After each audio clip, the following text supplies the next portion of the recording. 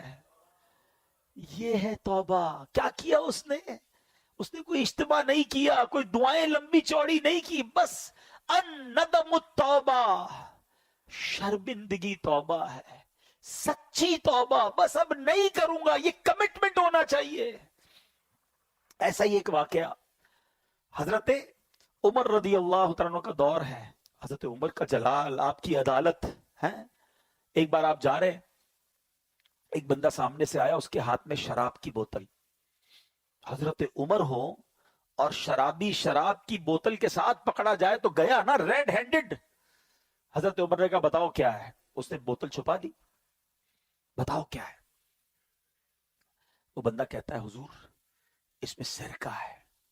یہ شراب, کہتا ہے حضور اس میں سرکہ ہے. حضرت عمر نے کہا دکھاؤ کیا ہے اس میں. آپ ذرا تصور کیجئے, امیجن کیجئے, ایک بندہ سامنے کھڑا ہو, حضرت عمر یہاں کھڑے ہیں, وہ بندہ سامنے کھڑا ہے. یہ کتنی دیر کی بات ہے, کتنی دیر کی کانورزیشن ہے, سیکنڈز. بوتل ہاتھ میں چھپائی ہوئی ہے, کہ دکھاؤ کیا ہے. اس شرابی نے کیا کیا, اس نے اسی وقت اللہ کو پکارا, اے اللہ آج بچا لے, اللہ عمر کے آگے ذلیل ہونے سے بچا لے, اب شراب نہیں پیوں گا, اللہ آج پکڑا گیا تو مارا جاؤں گا, بس آج بچا لے مالک. اس میں کتنی دیر لگی ہوگی. Try to understand this procedure of tauba, repentance. بس اس نے یہی تو کہا, اور ڈرتے ڈرتے بوتل بڑھا دی حضرت عمر کے ہاتھ میں. حضرت عمر دیکھتے ہیں تو اس میں شراب نہیں, اس میں سرکہ ہے. وہ پردے ڈالنے والا ہے, وہ ستار ہے, مگر بندہ کتنا عجیب ہے. ہم رات کو گناہ کریں نا, اللہ صبح نہیں بتاتا لوگوں کو, پردہ ہوتا ہے. مگر آج حال یہ ہے کہ لوگ خود بتاتے ہیں کہ میں نے فلاں کام رات کو کیا تھا, میں فلاں غلط جگہ پر گیا تھا. اب تو خود حرام دیکھتے پھر شیئر کرتے ہیں. اللہ ستاری فرما رہا ہے, ستار ہمارے پردے ڈال رہا ہے. اللہ مجھے پسند کر لے, اللہ کے حبیب مجھے پسند کر لے, مجھے بہت ہے, مجھے نہیں چاہیے, کسی کا لائک نہیں چاہیے. لوگ راضی ہو جائے اس چکر میں لوگ اپنے مالک کو ناراض کر رہے ہیں. کیوں نہیں سوچتے ہمیں بخشنے والا وہی ہے. کتنی خوبصورت دعا ہے, لا یغفر الذنوب الا انت یا اللہ. اللہ تیرے سوا کوئی نہیں جو گناہ بخشے, مگر لوگوں کو راضی کرنے کے لیے رب کو ناراض کیا جا رہا ہے. آج سچی توبہ کرنی ہے. اصل میں توبہ جو ہے نا, پہلے توبہ کی تعریف سمجھ لیں. What is the meaning of توبہ, ایکچوئل اس کی شرائط کیا ہے. 3 شرطیں. پچھلے گناہ پر نادم ہونا, شرم آنی چاہیے, گلٹ فیل کرے کہ واقعی مجھ سے مسٹیک ہوئی ہے. سیکنڈلی, اس وقت اس گناہ کو چھوڑ دے کہ اب نہیں کروں گا, اور آئندہ نہ کرنے کا پکا ارادہ کرے. ہماری توبہ بھی بعض اوقات تو ایسی ہوتی ہے جس کی مزید توبہ کی حاجت ہے. یا اللہ میری توبہ, یا اللہ توبہ ہے, اب نماز یا اللہ پڑھوں گا, کل فجر پڑھنے کا پلان نہیں ہے پھر بھی توبہ کر رہے ہیں. یا اللہ حرام نہیں دیکھوں گا, کل دیکھنے کے لیے فلمیں لے کر رکھی ہوئی ہیں. یہ توبہ نہیں ہے. توبہ کی تو اب نہ کرنے کا پکا ارادہ, گناہ چھوڑ دے. ہاں پھر اللہ پاک ہمیں بچائے شیطان, پھر اگر گناہوں کی طرف لگا دے تو پھر توبہ کرے, لیکن توبہ کرتے وقت پکا ارادہ ہونا چاہیے. یہ توبہ ہے. اچھا اب آتے ہیں, اتنے فضائل ہیں پھر توبہ کیوں نہیں کرتے. اس کی کئی ریزن علماء نے لکھے. ایک ریزن پتہ کیا ہے, گناہوں کی جو لذت ہے نا وہ ڈائریکٹ مل جاتی ہے, ثواب کا انعام تو ملتا نہیں ہے. انسان جو ہے نا, اس کی سائیکی کیا ہے, جو کیش ملتا ہے نا وہ لے لیتا ہے, اور جو بعد میں ملنے والا ہے اس کو چھوڑ دیتا ہے. لیکن اب اگر دنیا کی لاجک کے ذریعے میں آپ کو سمجھاؤں کہ اگر آپ کو ڈاکٹر کہتا ہے کہ آپ کا شوگر لیول بڑھ رہا ہے, کولیسٹرول لیول بڑھ رہا ہے, آپ چکنا مت کھائیے گا ورنہ ہارٹ اٹیک ہو سکتا ہے. ہم حلال کھانوں سے رک جاتے ہیں. پراٹھا کھانا حلال ہے نا, ہے چیز کھانا حلال ہے نا, رک جاتے ہیں. کیوں؟ ڈاکٹر کہہ رہا ہے زیادہ کھاؤں گا تو وین بند ہو جائے گی, ہارٹ اٹیک ہو جائے گا. آج تمہیں ڈاکٹر کہہ رہا ہے کہ ہارٹ اٹیک ہو سکتا ہے, تم نے حلال چھوڑ دیا. اللہ کے نبی سچے وعدے فرما رہے ہیں کہ حرام دیکھو گے تو آنکھوں میں عذاب دیا جائے گا, حرام سنو گے تو کانوں میں جہنم کے کیل ٹھوکے جائیں گے, ہیں جھوٹ بولنے والے کے گل پھڑے کھینچے جائیں گے قیامت کے دن, اور اس کی شکل بگاڑ دی جائے گی. سود کھانے والے کو یہ عذاب ہوگا, ماں باپ کو ستانے والے کو یہ عذاب ہوگا. یہ حدیث قرآن میں باتیں بھری پڑی ہیں, اس پر کیا یقین نہیں ہے؟ ڈاکٹر کے کہنے پر حلال چھوڑ دیا, اللہ کے حبیب کے کہنے پر حرام چھوڑنے کے لیے تیار نہیں. یہ سچے وعدے ہیں, یہ عذاب ہوں گے اگر نہیں مانو گے تو اس بات کو انڈرسٹینڈ کرنا چاہیے.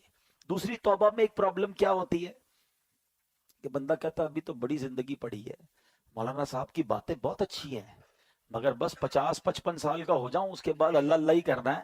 ابھی تو نوجوان ہوں, ابھی تو مزے کر لوں, پھر اس کے بعد یہ خود بھی تو 50 سال کے ہونے کے بعد ہی ایسی باتیں کر رہے ہیں نا, تو میں بھی ہوں گا تو کر لوں گا, اللہ اللہ ہی کروں گا, داڑھی بھی رکھ لوں گا, امامہ بھی پہن لوں گا. یہ بھی شیطان کا بہت بڑا وار ہے. کوئی ہے ایسا اتنے سارے پڑھے لکھے لوگوں میں کہ اس بات کی گارنٹی ہو کہ اگلے رمضان تک ہم زندہ رہیں گے؟ ہے بھائی کوئی ہاتھ اٹھائے؟ نہیں ہے. اچھا رمضان تو چھوڑو, عید تک زندہ رہنے کی کسی کے پاس گارنٹی ہے کوئی ایک؟ اچھا نہیں ہے, چلو عید کو بھی چھوڑ دیتے. ابھی میں اور آپ مسجد سے زندہ باہر نکلیں گے اس کی گارنٹی ہے؟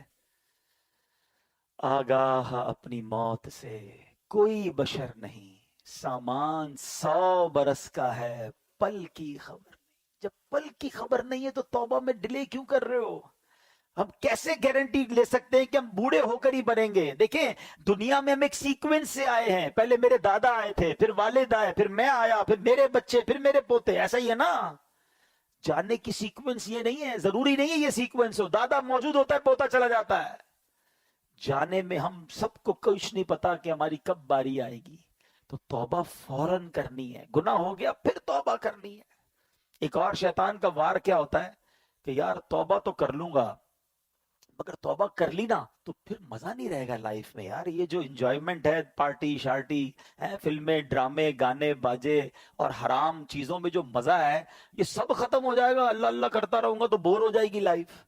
یہ بھی نوجوانوں کو شیطان ایک بات سناتا ہے, سمجھاتا ہے. اب ذرا اس کا جواب سن لینا.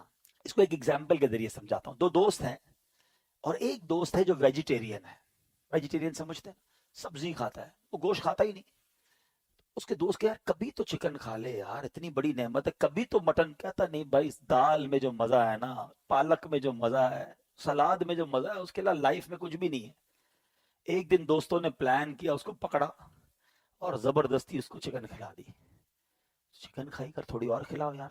یار یہ تو بڑی کمال کی, میں ساری زندگی سبزی ہی کھاتا رہا, ہٹاؤ اس کو ذرا مٹن چکھاؤ. اوئے ہوئے اور بڑی نعمت. اب اس کو پتا چلا کہ بہترین کھانے تو یہ تھے, میں ساری زندگی ویجیٹیرین بنا رہا. ایگزامپل کے لیے سمجھائی ہے. اب ذرا تسلی سے سمجھنا, جس کو اصل میں فلموں ڈراموں گانوں باجوں شراب کی محفلیں جوئے کی محفلیں اور رنگ و سرور اور جس کو حرام محفلیں کہیں, اس کا لطف ہے نا, اس کو لگتا ہے مزہ اسی میں ہے. اس کو پتہ ہی نہیں کہ نعت خوانی کا لطف کیا ہے. اس نے کبھی یاد رسول میں آنسو بہائے ہی نہیں ہیں. اس کو بے پردہ اور بے حیا عورتوں میں بڑا لطف آتا ہے. اس کو یہ نہیں پتا کہ عشق رسول میں جب رات گزرتی ہے, یاد نبی میں روتے روتے کیسی گزری رات نہ پوچھو. تہجد پڑھنے کا لطف کیا ہے, وضو کر کے کیسا ریلیکس فیل کرتے ہیں, نماز پڑھ کے نکلتے ہیں تو کیسا برڈن ریلیز ہوتا ہے. پرابلم یہ ہے کہ جس نے گناہوں والی لائف گزاری ہے وہ سمجھتا ہے مزہ ہی اسی میں ہے. ارے اس میں مزہ نہیں ہے, کیونکہ مجھے اور آپ کو رب نے بنایا ہے. دنیا کا دستور ہے, مینوفیکچررز نوز ویری ویل, بنانے والا بتاتا ہے کہ اس چیز کا فنکشن کیا ہے. آپ جب کوئی گاڑی خریدتے ہیں ساتھ ایک کتاب آتی ہے, گھڑی خریدتے ہیں چھوٹی سی بک آتی ہے, اس کے فنکشنز کیا ہیں, کون سا بٹن کیا ہے. مجھے اور آپ کو کس نے بنایا ہے؟ کس نے بنایا ہے؟ کون بتائے گا سکون کہاں ہے؟ اللہ ہی بتائے گا نا. اللہ نے بنایا، وہ خالق ہے، سکون کدھر ہے وہ بتائے گا، مزہ کدھر ہے وہ بتائے گا۔ اس نے اپنے کلام میں بتا دیا، الا بذکر اللہ تطمئن القلوب، بے شک اللہ کے ذکر میں دلوں کا چین ہے۔ چین یہی ہے، بھاگتے رہو جدھر بھی جاؤ لیکن چین سے دور رہو گے۔ اب ملتا کیوں نہیں ہے؟ Last point. مولانا صاحب بات تو بڑی اچھی کی، میں تو آتا ہوں مسجد میں دل ہی نہیں لگتا، نیند آنے لگتی ہے، بیان سنتا ہوں تو نیند آتی ہے، 3 گھنٹے کی فلم میں آنکھ بند نہیں ہوتی ہے، نیند آتی تو اڑ جاتی ہے، اللہ اللہ کرتا ہوں، قرآن پڑھتا ہوں، آدھا رکوع پڑھتا ہوں تو آنکھ بند ہو جاتی ہے۔ آپ کہتے ہیں چین اس میں ہے، سکون اس میں ہے، مجھے تو سکون نہیں ملتا، میں تو مسجد میں آتا ہوں تو بے قرار ہو جاتا ہوں۔ ہاں، اب اس کا جواب لے جاؤ، پھر بات کو کمپلیٹ کرتے ہیں۔ 2 باتیں روایتوں کا مضمون ہے۔ مومن مسجد میں ایسا ہے جیسا مچھلی پانی کے اندر ہے، اور مسجد کے باہر ایسا ہے جیسا fish out of the water. باہر جائے تو بے قرار ہو جاتی ہے نا مچھلی پانی سے، پھر پانی میں جانے کا دل چاہتا ہے۔ تو مومن کی تعریف تو یہ بتائی گئی۔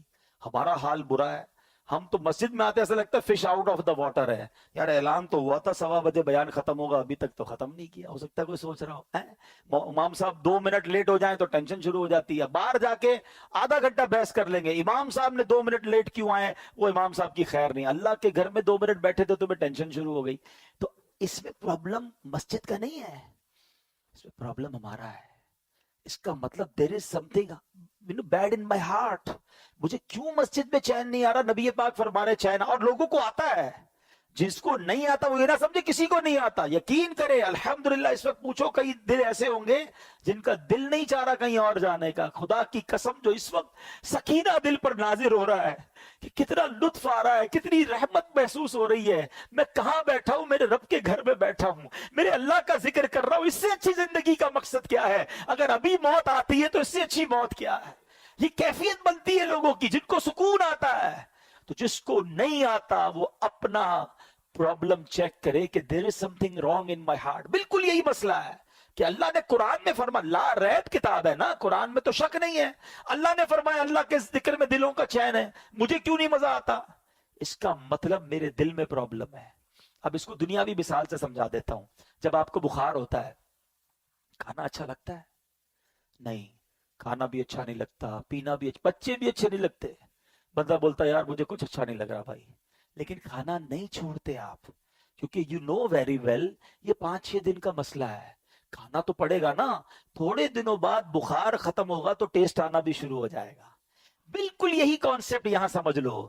سجدے میں دل نہیں لگ رہا، نماز میں دل نہیں لگ رہا، تلاوت میں دل نہیں لگ رہا، کرتے رہنا کرتے رہنا، جس دن گناہوں کی بیماری دور ہوئی تمہیں سجدوں کی لذت ملنا شروع ہو جائے گی، تمہیں تلاوت کا سکون ملنا شروع ہو جائے گا، ہاتھ اٹھاؤ گے تو آنسو بہنا شروع ہو جائیں گے، نبی پاک کا نام لو گے تو تمہارا دل بے قرار ہو جائے گا، ذکر مدینہ ہوگا تو تمہاری آنکھیں بہنا شروع ہوگی۔ پرابلم یہ ہے ابھی بیمار ہے، ابھی دل پر گناہوں کا ورق چڑھا ہوا ہے۔ چھوڑ کے مت جانا مسجد، اللہ سے دور مت جانا، آج توبہ کر کے جانا ہے۔ میں اپنے دل کی کیفیت کیا بتاؤں، جیسے جیسے رمضان جا رہا ہے دل پر ایک خول طاری ہو رہا ہے کہ یہ مسجدیں پھر ویران ہو جائیں گی، پھر لوگ دور چلے جائیں گے۔ کیا اس بار بھی ایسا کرو گے؟ کیا اس بار بھی اللہ سے دور ہو جاؤ گے، اس رحمان کے در سے دور ہو جاؤ گے؟ ایسا مت کرنا۔ اس بار اپنی زندگی کا اس رمضان کو تاریخی اور ٹرننگ پوائنٹ بنا دو۔ اس بار اللہ سے میں دور نہیں جاؤں گا، اس بار میں جڑا رہوں گا۔ ارے مجھے بتاؤ تو صحیح، اللہ نے روزے کیوں فرض کیے؟ میں بات آج شروع سے قرآن کی کر رہا ہوں، میں آپ کو قرآن کے ذریعے میسج دینے کی کوشش کر رہا ہوں، اور اس بات کو بھی ریپیٹ کرتا جاتا ہوں کہ قرآن پڑھا کریں، سمجھا کریں، سب کچھ موجود ہے قرآن میں۔ اللہ نے فرمایا what is the reason of روزہ؟ یا ایھا الذین آمنوا کتب علیکم الصیام، اے ایمان والو تم پر روزے فرض کیے، کما کتب علی الذین من قبلکم، جیسا کہ پچھلے لوگوں پر فرض کیے گئے۔ What is the reason? Because لعلکم تتقون، اے ایمان والو تاکہ تم تقوی حاصل کرو۔ ارے یہ روزے تو تقوی دینے آئے تھے، اللہ کے قریب کرنے آئے تھے۔ اچھا انڈیلیبریٹلی یا ڈیلیبریٹلی ہم اللہ پر کتنا مضبوط بھروسہ کر رہے ہیں۔ افطار سے پہلے کوئی کھانا نہیں کھا رہا، چھپ کے کوئی پانی نہیں پی رہا۔ کیوں نہیں پی رہا؟ کون دیکھ رہا ہے؟ کوئی نہیں دیکھ رہا۔ کون دیکھ رہا ہے؟ ارے تمہیں اتنا بھروسہ اللہ دیکھ رہا ہے، پیاس لگی ہے پھر بھی جوس نہیں پی رہے، فروٹ نہیں کھا رہے، وضو کر رہے ہو کلی اندر نہیں ڈالنے دے رہے، ایک قطرہ گلے میں نہ چلا جائے، وضو خانے پہ بھی کوئی نہیں دیکھ رہا، مگر کون دیکھ رہا ہے؟ جب اللہ دیکھ رہا ہے تم پانی نہیں پی رہے، کھانا نہیں کھا رہے، کیا وہ رب رمضان کے بعد نہیں دیکھے گا کہ تم نماز نہیں پڑھ رہے، تم مسجد سے دور ہو گئے، تم حرام کاموں میں چلے گئے ہیں؟ پلیز، یہ رمضان بیسیکلی نیٹ پریکٹس سمجھتے ہیں نا، بچے سمجھیں گے کہ پہلے نیٹ پریکٹس ہوتی ہے تاکہ بڑے مقابلے کے لیے آپ تیار ہوں۔ رمضان میری اور آپ کی شیطان سے فائنل فائٹ کے لیے نیٹ پریکٹس کرائی گئی کہ 30 دن بند کر دیا مہینہ پورا اسے، اے میرے بندو نمازیں پڑھ لو، تلاوت کر لو، تقوی حاصل کر لو، اب تیار ہو جاؤ، تمہارا مقابلہ ہونے والا ہے۔ مگر لگتا ایسا ہے کہ پہلی رات ہی بولڈ ہو جاتے ہیں، ادھر چاند نظر آیا ادھر مسجد ویران۔ کیا اس بار بھی ایسا کرو گے؟ بولتے نہیں ہم، لیکن کیا میسج جا رہا ہے؟ شیطان تو بند تھا نا، تب ہم اللہ کے بندے تھے، اب تو آزاد ہو گیا، ہم تیرا استقبال ویلکم کریں گے تجھے، اب تیری رضا والے کام کریں گے۔ یہ اللہ کو ناراض نہیں کرتی ہوں گی باتیں؟ یہ انداز، یہ سٹائل، یہ میسج، ارے دو شیطان کو جواب کہ تجھے اب جو کرنا ہے کر لے، ہم اب اللہ کے قریب ہو گئے ہیں، ہمارا ایمان مضبوط ہو گیا ہے، اب تو نہیں بہکا سکے گا ہمیں۔ مرد ہو تو لو نا چیلنج کہ کچھ بھی ہو جائے آج کے بعد میری کوئی نماز قضا نہیں ہوگی، رمضان کے بعد بھی قضا نہیں ہوگی، ہم حرام روزی کے قریب بھی نہیں جائیں گے، حرام نہیں دیکھیں گے، حرام نہیں سنیں گے، حرام نہیں بولیں گے۔